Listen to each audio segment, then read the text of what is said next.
Welcome to our channel. Today we how to register your EV charger in the ChargePoint dashboard step by step clearly.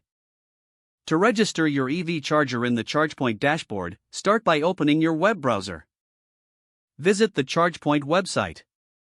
If you already have an account, click on the Login button. Enter your login credentials and access your dashboard. If you don't have an account, select the Sign Up option to create one. Follow the prompts to register your account. Once logged in, navigate to the section labeled My Chargers. Click on the Add Charger button. You will be prompted to enter your charger's serial number. Locate the serial number on your charger. Input the serial number accurately into the designated field. Select the type of charger you are registering from the drop-down menu. Choose the appropriate location for your charger. Fill in any additional details requested about the charger setup. Review the information to ensure accuracy before proceeding. Once everything looks correct, click the Submit button. You will receive a confirmation message indicating that your charger has been registered. Check your email for further notifications regarding your charger. Log back into the dashboard to view your newly registered charger. Make sure to configure any settings as needed.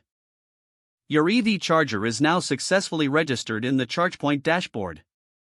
If the page does not load, refresh the browser or try again in a private or incognito window.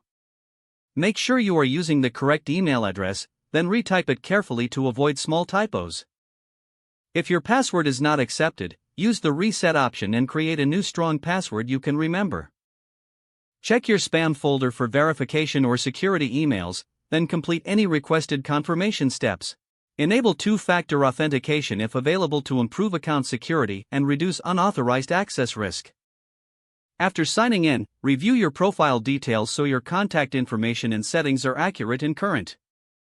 If you see an error message, note it down and try again after restarting your device and internet connection. Log out when you finish, especially on shared devices, to keep your account and payment information secure. Don't forget to like this video and subscribe to our channel for more step-by-step tech guides.